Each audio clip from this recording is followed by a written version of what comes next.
One of the most common mistakes new authors make is to begin writing a book out of excitement and focus on themselves and their content. It makes sense. Perhaps you want to write a book and you want to write on your life lessons and that you've experienced over time, and your passion for sharing those insights, it just becomes the focus, but ultimately the focus really becomes yourself. And the truth is, unless you're a major celebrity, unless I am a major celebrity, no one really cares about me in that way. What we must do is focus on the reader, not ourselves. And that's where the real homework comes in. So I can't wait for you to join us today on a brand new episode of The Book in You.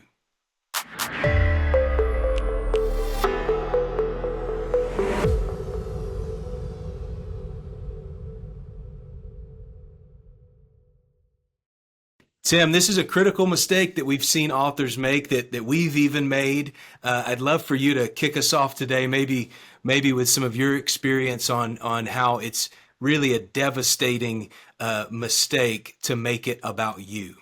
Yeah. Well, I have made the mistake way too often. Starting in childhood, I was not writing books, but I guess it's human for us to, I mean, we're ethnocentric and we're egocentric. We're even as kids, our life is all revolving around us. But my books became better when I shifted my focus away from just being obsessed with my content to being obsessed with my reader. Jared, I got something funny to share with you.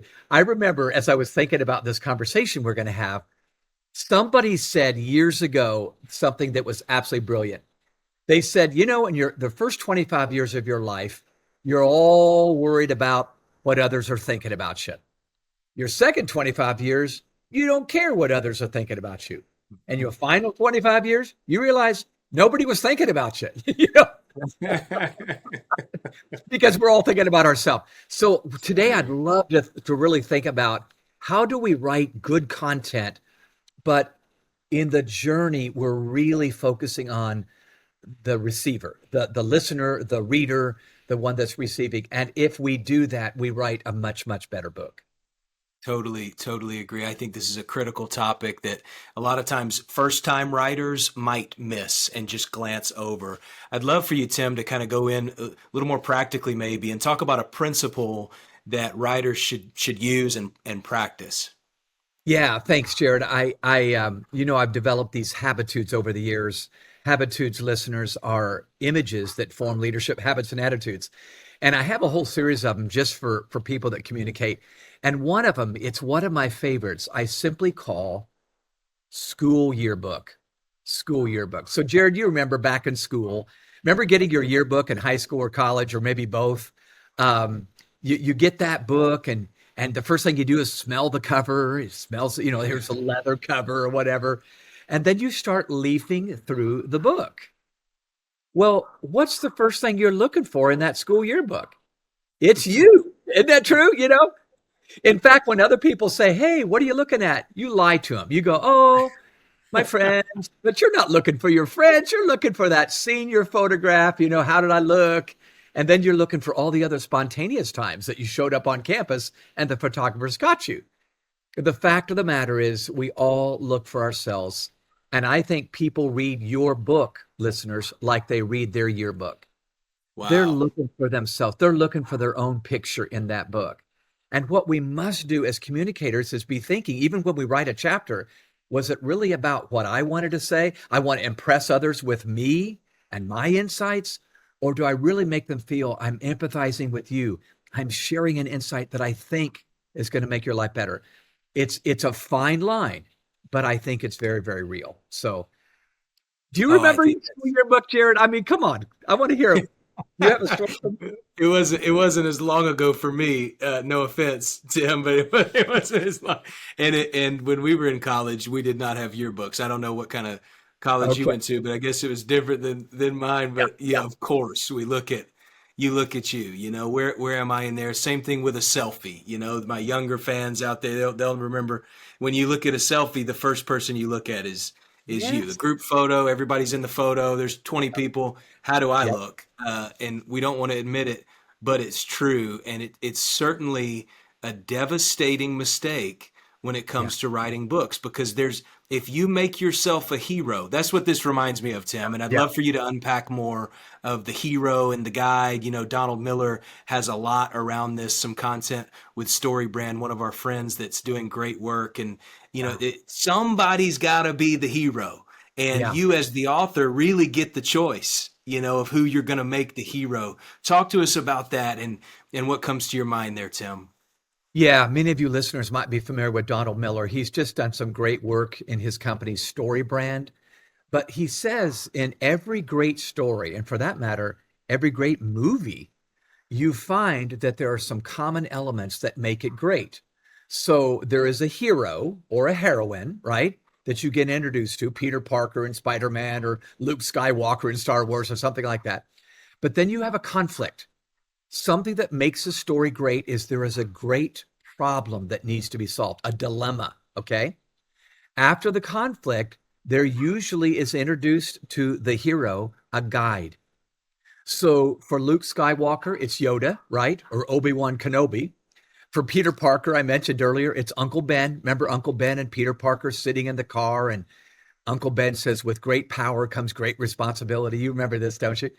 But these two items, the Yoda and Uncle Ben, are guides for the hero. They're not the hero. They say something that guides the hero. And then there's this fork in the road in the story, right, where the hero has to choose, do I engage with this problem or do I surrender and give up or walk away? And then finally, there's outcomes. I think, Jared, that as human beings, no matter how well we write or communicate, we have this predisposition to see life completely from our angle and only communicate that we're the hero. In fact, I think about sales. Salespeople are almost always guilty of a feature dump, right? They got this product they're trying to sell, and they just talk about all the great features of this product instead of saying to the buyer, I bet you're struggling just like I'm struggling with this pain point. And they really, really begin to share that they understand the pain of the buyer. And then they say, this product is an answer to your problem, or a solution to your problem. But I'm telling you, Jared, you probably remember the book in a week. Remember, we just had that second 2024 book in a weekend. Yeah. And as the sharks were up front, there were two particular authors I remember that wrestled with this. Their book was a great book idea. But I remember Bart Cole even said, this is about you. You need to make it about, your reader. And I thought, Mark, school yearbook, you're helping this individual recognize that they naturally defaulted to a selfish story. So I don't know if you want to volley something back, but I Oh just, man, the feature dump. First of all, for our salespeople that are listening, don't fall prey to the feature dump. Our marketing professionals that might be tuning in. This is something we have learned the hard way here at Maxwell Leadership. Frankly, I can share for myself from our marketing strategies where we get almost attracted for whatever reason unconsciously to telling them about our product and what's in the product rather than telling them how what we're providing can really transform their life and how they can be better because of it. It's that transformational promise that's critical. Same in a yeah, book. And here's the other thing that I loved about when I was listening to you talk, Tim, in a crowded space. The book writing world still a crowded space. yeah, Over 500,000, we talked about it before. Over 500,000 books are published every year. Like, it's a crowded space. And the temptation is to build a book based on what you can provide or what you have experienced, what you have done, making yourself the focus. yeah, In the midst of a crowded space, what an opportunity to separate yourself by yeah, not being the hero of your book and your story, but making the reader the hero.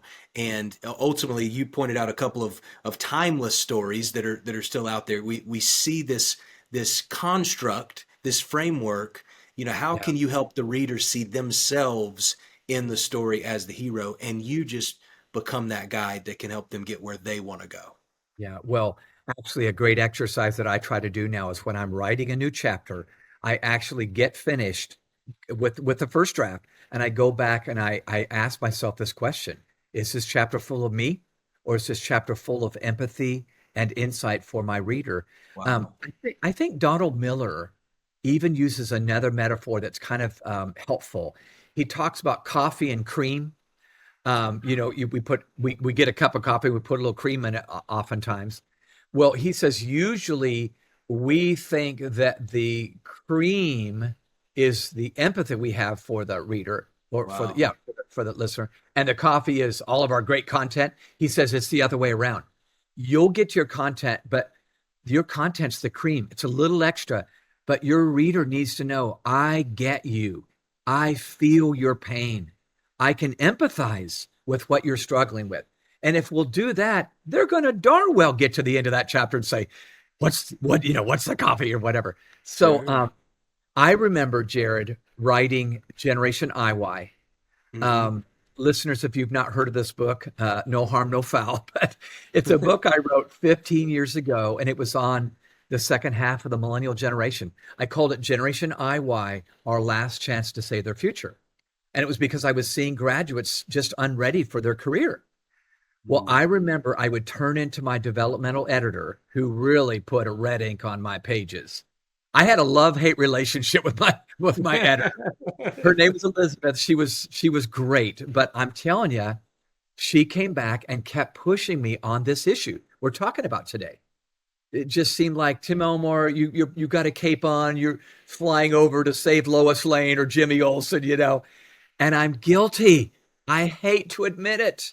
And by the way, I did think I had an answer, but she pushed me to really, really say, I get what you're struggling with. And by the way, now let me offer a thought or two that might just save the day for you. And it made all the difference in the world. But it was me getting away from the feature dump I had and really, really feeling with my receiver, really, is what I'm talking I'm, about. I'm just I'm picturing this in the margins. Did she literally write? It's almost Yeah. as if you were wearing a cape, right? Yeah. She- Yeah. Well, and remember, Jared, I shared with you, she would write, says who, so yeah. I would, and I go, what are you talking about? I'm the author here. But these are Says me. laughs. I had a love-hate relationship. I'm telling you, I did. No, yeah. But in the end, here's the goal. In the end, I had a much better book. So writers, authors out there, we're almost done here. We're going to land the plane, but I just want to push you. Even though you do have some great ideas to share or to write, you've got to first step into the shoes of that reader and say, does this feel like I've got um, a heart for what they are experiencing, and then an answer as well. I've got a magnet and a compass for them to do. So, Jared, real quick, I in my mind I created two columns, and you and I looked at these together. But I want to just share these with our listeners, Yes, if you don't please. mind. So, I want to talk to you listeners about moving from a good author to a great author. Okay. So I think a good author puts the message before the reader, Mm, meaning you're pretty consumed with your own message, and that's priority over the reader. A great author puts the reader before the message. It's not that you don't have content, you have great content, hopefully, but your reader feels like, oh my gosh, she gets me, he gets me. Number two, a good author asks, what do I have to offer? A great author asks, what do they need? Do you see the focus is oh, it's shifting so good. there? Yeah. A good author, number three, it's all about the content. A great author, it's all about change, meaning I'm thinking about the change that's going to take place in the life of this reader if they apply what I'm saying.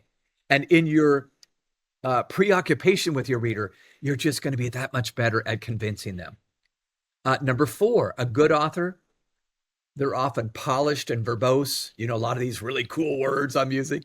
A great author is personal and vulnerable. Um, I we need to do a podcast lesson on vulnerability, I think, Jared. I feel like we, especially males, we think, well, we shouldn't be vulnerable. I should have the answers, and I don't want to be too. I don't want to hang out my dirty laundry. And I'm thinking, oh no, no, no, no, no, no. Your reader's looking for you to identify with their flaws, and you don't need to impress them. You need to impact them. And then the last one, a good author, their goal is to complete the message. get done with it.